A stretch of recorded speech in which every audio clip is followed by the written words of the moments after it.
que agora tem entrevista no Radar. A gente vai falar sobre um outro assunto, também envolve segurança pública no nosso país. O plenário do Senado aprovou um projeto de lei que aumenta as penalidades para diversas infrações, incluindo furto e roubo do aparelho celular, tão frequentes, a gente sabe, em vários pontos do Brasil, além de endurecer também as punições para estelionato e receptação. Com a nova regra, a pena mínima para roubo com morte, por exemplo, sobe para 24 anos e a de receptação passa a ser de 1 a 6 anos de reclusão. Além de multa, a proposta é de autoria do deputado federal Kim Kataguiri, do União de São Paulo.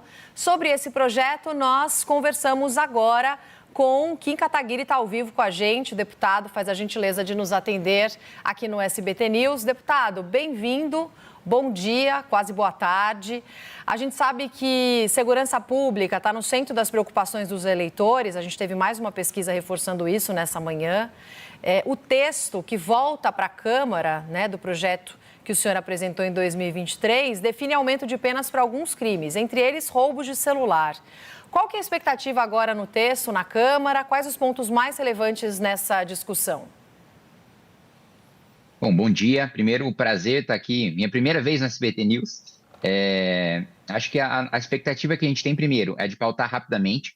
Já conversei com o presidente Hugo Motta, ele se comprometeu a pautar esse projeto, que é uma luta minha aí de mais de 2 anos. A gente finalmente vai conseguir levar a sanção. A principal discussão na volta da Câmara dos Deputados é se a gente aprova o texto mais duro do relator da Câmara, que foi o deputado Alfredo Gaspar, ou se a gente acata a maior parte das penas que foram definidas pelo relator no Senado, o senador Efraim, que fez também um excelente trabalho e conseguiu aprovar no Senado por unanimidade. Aliás, o senador Efraim também fez ajustes importantes de técnica legislativa. Mas eu acho que o principal ponto em relação a esses aumentos de pena são questões processuais que mudam a partir delas, né? Então, por exemplo, o furto, que hoje tem uma pena de 1 a 4 anos. Quando a pena máxima passa a ser 6 anos, a gente abre a possibilidade para que um réu primário seja preso, vá para o regime fechado. Porque hoje, se você é condenado por um crime e a sua pena, né, no final das contas, é de até 4 anos, essa pena não é de prisão, né, se você é réu primário. Ela vai ser convertida numa pena restritiva de direitos, penas alternativas. Então, você possibilitar que a pena de furto seja maior, pena máxima seja maior do que 4 anos, as condenações já para réu primário podem dar em cadeia. Mesma coisa quando a gente aumenta a pena para furto de celular e outros aparelhos eletrônicos. E a gente também está falando do aumento de pena de estelionato e de uma mudança muito inteligente que foi feita pelo senador Efraim, que é a ação penal do estelionato passar a ser uma ação penal pública incondicionada. O que isso significa? Hoje, para você processar criminalmente alguém que comete um estelionato, isso depende da vontade da vítima. E muitas vezes são idosos os principais alvos de estelionato e eles ficam constrangidos de ir até a polícia, de avançar com esse processo. Agora, o Ministério Público, independentemente da participação da vítima, vai poder processar criminalmente, né, o bandido que cometeu o golpe contra qualquer pessoa. Também tem o aumento de pena, como você colocou, do latrocínio. A pena mínima passa a ser de 24 anos. Então, eu me lembro que há pouco tempo a pena máxima de homicídio era de 20 e a gente está colocando aqui. Se você roubar alguém e essa pessoa morrer, a pena mínima vai ser de 24, a pena máxima de 30 anos. Receptação, a mesma coisa. A gente ataca a receptação porque ela foi considerada, né, quando foi escrito o Código Penal, como um crime de menor potencial ofensivo, porque não tem violência e não tem grave ameaça. Receptar é você receber o fruto de um crime, né, sabendo que aquilo é fruto de crime. Só que a gente ataca a receptação porque ela é o elo econômico do crime. Se não tem quem faça a receptação para vender aquele celular que foi roubado, não tem quem roube. Porque se o ladrão não consegue escoar, por assim dizer, a produção fruto do seu roubo, fruto do seu crime, ele não consegue converter em dinheiro e, portanto, vale muito menos a pena ele roubar principalmente aparelhos eletrônicos ou joias ou aquilo que precisa ser revendido, né? Então é um texto bastante amplo, envolve também endurecimento de penas para quem furta ou para quem rouba animais domésticos, né?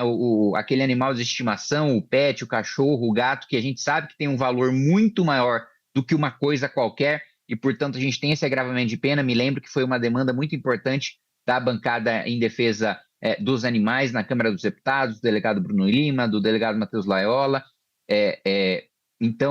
do Beccari também, deputado Beccari. Então, é uma construção de texto bastante completo, começou com furto, roubo e receptação, avançou para a questão de interrupção de serviços públicos, né? Então, alguém que atrapalha o fornecimento de luz elétrica, de internet, né, de transporte público, também passa a ter, né, uma pena aumentada, fraude bancária, estelionato, como eu já coloquei. Então, um projeto que começou com aumento de pena de furto, roubo e receptação se transformou numa verdadeira mini-reforma ali do Código Penal para os crimes mais comuns que acontecem contra os brasileiros.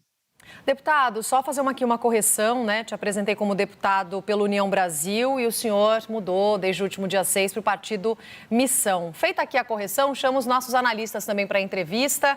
Marcela Matos, de Brasília, tem uma pergunta e depois a gente segue também com os nossos outros analistas. Fala, Marcela. Boa tarde, deputado. Obrigada pela entrevista. A minha dúvida é a seguinte: sempre que a gente fala em aumento de penas, essa é a real necessidade ou o problema, de fato, é a aplicação da lei? E também, outra dúvida é o efeito, a consequência disso. Aumentar as penas não pode acabar elevando a superlotação dos presídios hoje no país, que já é altíssima? Então, é esse o caminho, o endurecimento das penas, ou só a aplicação do que já está em vigor?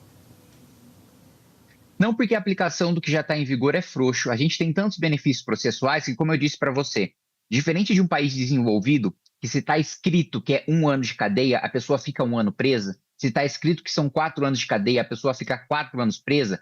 No Brasil, como eu coloquei para você, se você é réu primário, se pela primeira vez você está sendo condenado, não necessariamente a primeira vez que você está cometendo crime, mas a primeira vez que o Estado conseguiu te punir, e a pena é de até 4 anos, você não vai preso, né? A pena está lá, 4 anos de cadeia, você não vai preso.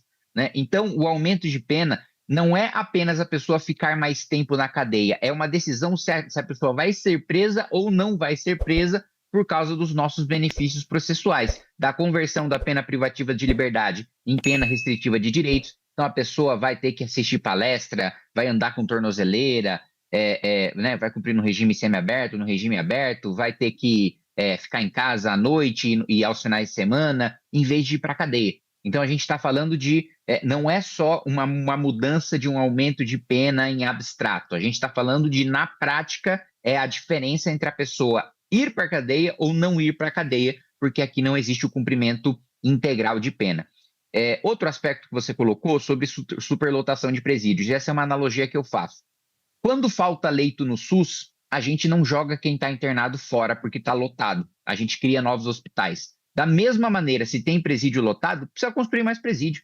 E eu defendo, inclusive, e é um dos programas do Partido Missão, que a gente construa um presídio de segurança máxima maior do que o maior presídio das Américas, que é o Cecote, em El Salvador, em que cabem 40 mil presos, né, presos de segurança máxima, né, em presídio de segurança máxima. Defendo que a gente faça aqui um de 50 mil, né, para garantir que você tenha um regime em que os criminosos mais perigosos do país não tenham acesso à visita íntima, só tenham acesso ao advogado com a conversa sendo gravada e podendo ser acessada com autorização judicial, né? Que não tenham, não possam ter a saidinha temporária, né? Que foi restrita, mas ainda não acabou no nosso país.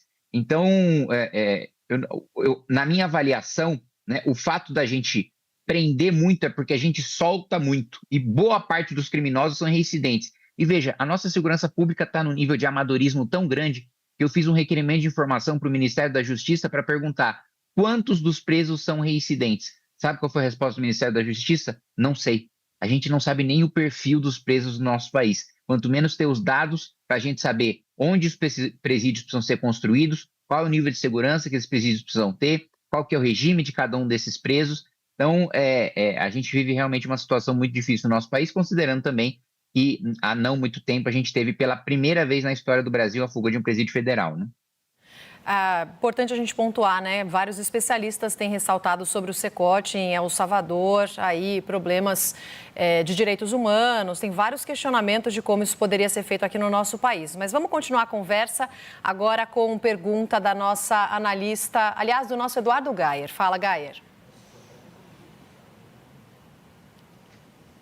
Deputado, muito bom dia. Queria ouvir um pouco o senhor sobre a articulação na Câmara para aprovar agora esse projeto. O senhor é o único deputado do seu partido, né? Fez essa troca, o partido de um homem só, por enquanto, pelo menos, na Câmara dos Deputados. Queria ouvir se o senhor acha que isso pode atrapalhar. O senhor era de um partido grande, União Brasil, agora está num partido que é pequeno. Muito embora o senhor nunca tenha sido assim, um deputado próximo das instâncias decisórias do União Brasil. Falo isso com todo respeito, porque do perfil do senhor não era exatamente o perfil da direção do União Brasil. Então, o senhor acha que vai ter diferença essa mudança de partido para aprovação de um projeto de interesse do senhor ou não? A pauta da segurança pública, por ser uma pauta eleitoral, vai se sobrepor e o fato do senhor estar num partido pequeno não vai ter relevância?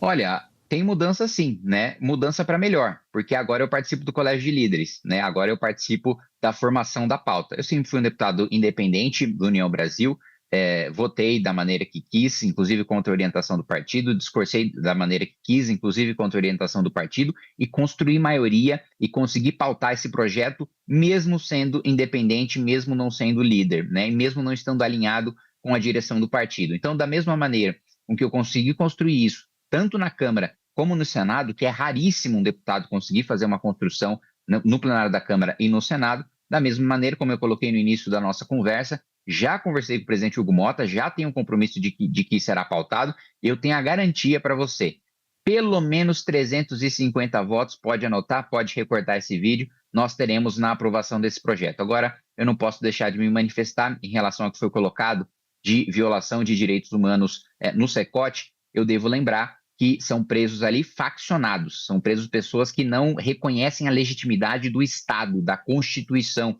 que se sujeitam a outras leis e que, na minha avaliação, deveria até, e nós conseguimos na PEC da Segurança Pública, né, constitucionalizar, pelo menos nessa aprovação inicial, o direito penal do inimigo, não considerar essas pessoas cidadãos comuns, mas ter um processo penal e leis penais específicas porque são criminosos, que estupram, que matam, que torturam, que dominam territórios. Na minha avaliação, devem ser tratados, inclusive, como uma nação estrangeira invadindo o nosso país. E a gente conseguiu aprovar também na PEC da Segurança, pela primeira vez, colocar no artigo 5º dos direitos e garantias fundamentais do indivíduo, o direito da vítima, né? A gente sempre teve a garantia para os criminosos, para o alvo do processo penal. E pela primeira vez, a gente coloca no artigo 5º que é direito na vítima ter uma pena que faça justiça à agressão, à injustiça, ao crime que essa vítima sofreu.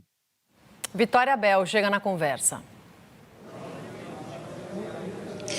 Deputado, eu queria aproveitar a sua presença aqui no SBT News pela primeira vez para perguntar justamente dos caminhos que a missão pretende assumir agora nessas eleições de 2026. Vocês já sabem qual candidato à presidência da República provavelmente vão apoiar, vão se aliar a Flávio Bolsonaro, pretendem lançar um candidato à presidência. Como que está essa construção nacional do partido?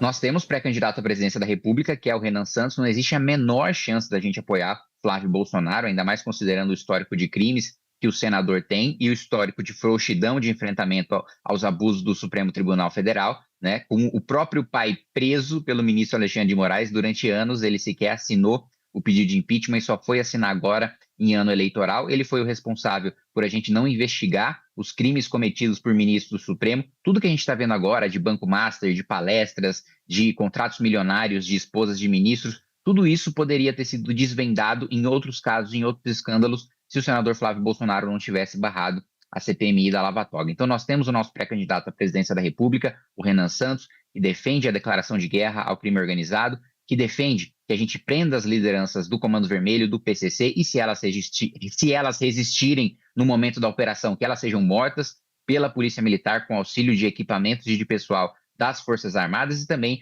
uma reforma profunda no nosso orçamento para a gente promover um corte de impostos e um corte de gastos nunca antes visto na história da nossa nova república.